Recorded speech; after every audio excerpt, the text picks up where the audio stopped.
రాయ్ గారు ఇక్కడ డెఫినెట్ గా కూడా కాలేజెస్ సర్టిఫికెట్స్ అనేవి పెట్టుకోవడం కరెక్ట్ కాదు, అది విద్యార్థి యొక్క వ్యక్తిగత ఆస్తి. సో ఇక్కడ వాళ్లకు రియంబర్స్మెంట్ ఒక సర్టిఫికెట్స్ వెళ్ళిపోతే ఇంకా మేము మీ దగ్గర నుంచి వచ్చేదానికి కానివ్వండి, వాళ్లకు ఏ విధంగా వాళ్ళకి కావాల్సినటువంటి ఫీజుకు సంబంధించి ఎలా వసూలు చేసుకోవాలి అనేటువంటిది పెద్ద question.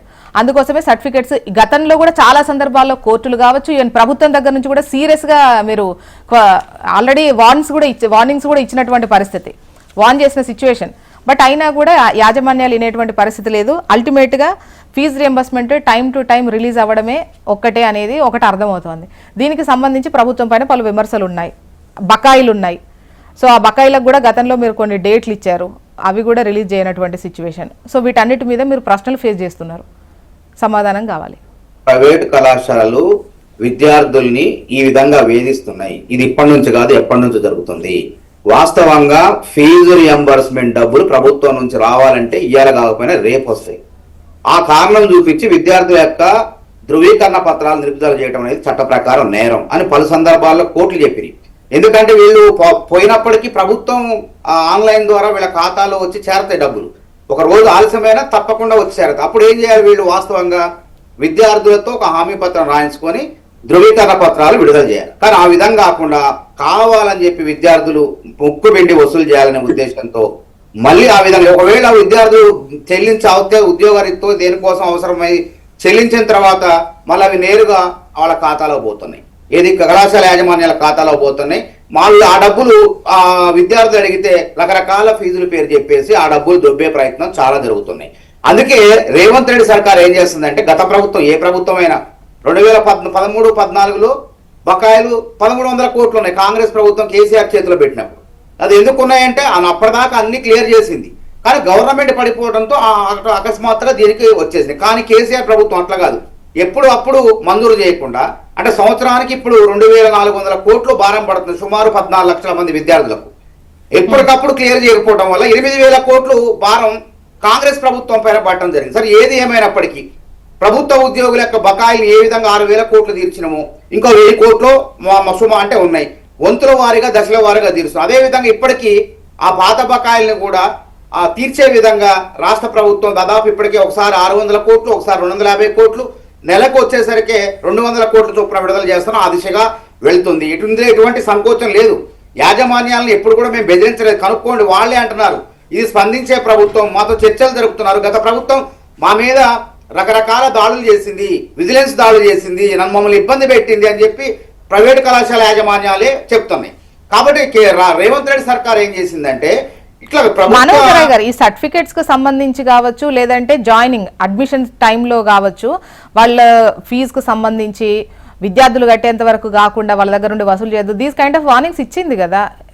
చర్చలే at the same time విద్యార్థులకు సంబంధించి మరి అది వార్న్ చేస్తుంది కదా, చెయ్యాలి కూడా కదా. అది చెయ్యలేదు కూడా అంటే తప్పే. మరి కళాశాలకు మానవీయ కోణం ఉండాలి. అదేవిధంగా ప్రభుత్వ కళాశాలలో ఈ ఇబ్బంది లేదు. ప్రభుత్వ కళాశాల ప్రిన్సిపాల్ ఏ కాలేజ్ ఇంజనీరింగ్ అయినా ఏదైనా సర్టిఫికెట్లు ఇస్తారు. ప్రభుత్వం నుంచి ఎంత రావాలి దాని మీద రాసుకొని, ఒకవేళ రాకపోతేనే హామీ పత్రాలు తీసుకొని సర్టిఫికెట్లు విడుదల చేస్తున్నారు. కానీ ప్రైవేటు కళాశాల యాజమాన్యాలే కక్కుర్తి పడి ఇది వ్యాపారం కదా, వాళ్ళది విద్యను అందించడం కాదు వ్యాపారం, కాబట్టి ఆ విధంగా విద్యార్థులను వేధిస్తున్నారు. కోర్టు 10 సార్లు మందలించింది, వాళ్ళలో మార్పు రావట్లేదు. మనం ఏం చేయాలి చెప్పండి? కాబట్టి ఈ మల్లారెడ్డి కాలేజీకి నోటీసుల విషయంలో ఈ ప్రస్తావన వచ్చింది. ఇప్పుడు మల్లారెడ్డి పెద్ద విద్యావేత్త, విద్యా సంస్థలు ఉన్నాయని చెప్తున్నారు. రాజకీయ నాయకుడు ఎంత ఆదర్శంగా ఉండాలి ఆయన. ఇలా కాలేజీలు అన్ని చూస్తే ఎవరి ఉన్నాయి? బీజేపీ బీఆర్ఎస్ వాళ్ళే ఉన్నాయి. కాంగ్రెస్ 100కు 1-2% మాత్రమే కాంగ్రెస్ నాయకులకు సంబంధించినవి ఉన్నాయి. కాబట్టి మేము ఏమంటున్నాం అంటే కళాశాల యాజమాన్య వైఖరిలో మార్పు రావాలి. సుప్రీంకోర్టు, హైకోర్టులు కూడా మానవతరావు గారు ఎవరెన్ని చెప్పినా విద్యార్థులు తర్వాత మేము కడతామన్నా, లేదంటే ఫీజు రియంబర్స్మెంట్ కి సంబంధించి వస్తాయని చెప్పినా కూడా యాజమాన్యాలకు ఒక భరోసా టైంకి వస్తాయి అని. ఎందుకంటే పెద్ద ఎత్తున బకాయిలు ఉన్నాయని చెప్పేసి వాళ్ళ ఆందోళన వాళ్ళకు ఉంటుంది. కాలేజ్ నడపడానికి సంబంధించి కూడా వాళ్ళు ఫ్యాకల్టీకి సంబంధించి చెల్లించాల్సినవి నిర్వహణ ఖర్చులు వాళ్లకు ఉంటాయి. అయితే వీటన్నిటిపైన వాళ్ళకు ఒక పర్టికులర్ టైం గానీ ఇవి లేకపోవడం వల్ల ఆ డౌట్ తోనే కదా విద్యార్థుల యొక్క సర్టిఫికెట్స్ ఆపకూడదు. నేరం అది.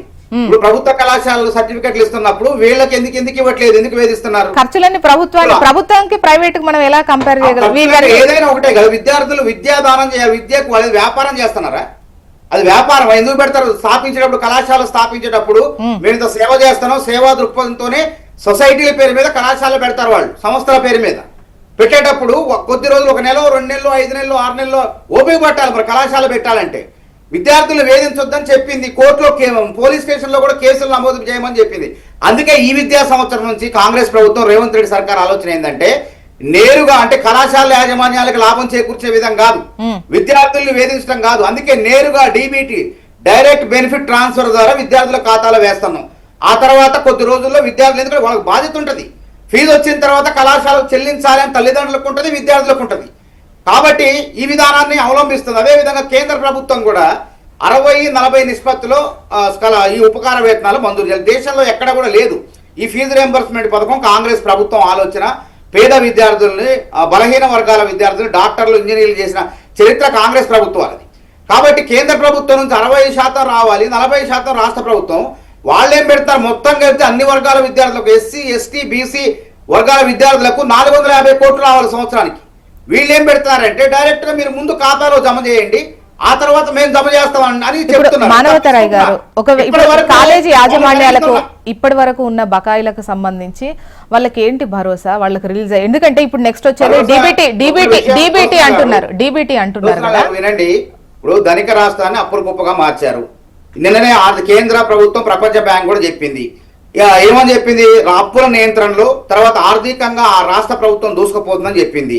దానికి బలపరుస్తూ ఈరోజు తలసరి ఆదాయం 4,18,000 ఉంటే ఇవాళ మళ్ళీ 10.29% వృద్ధి జరిగింది. ఇవాళ కేంద్ర రిజర్వ్ బ్యాంక్ ఆఫ్ ఇండియా ప్రకటించింది. కాబట్టి ఏం చేస్తున్నామంటే, మొన్న ప్రభుత్వ ఉద్యోగులకు బకాయిల్ని మేము 100 రోజుల్లో తీరుస్తామని చెప్పి 2,000 అంటే 6,000 కోట్లు ప్రభుత్వ పదవీ విరమణ చేసిన ఉద్యోగులకు ఇచ్చినవా లేదా? అదే విధంగా మొన్న 1,200 కోట్లు విడుదల చేసినాం అంచెలంచెలుగా. ఆ మిగతా బకాయిలు 7,000 కోట్లు ఎంత ఉన్నాయి. ఆ 7,000 కోట్లను కూడా ప్రభుత్వ పదవీ విరమణ చేసిన ఉద్యోగులకు ఏ విధంగా చెల్లించడమో కళాశాల యాజమాన్యాలు కూడా చెల్లిస్తాం. అర్థం చేసుకోవాలి ప్రభుత్వాల యొక్క పరిస్థితిని కూడా.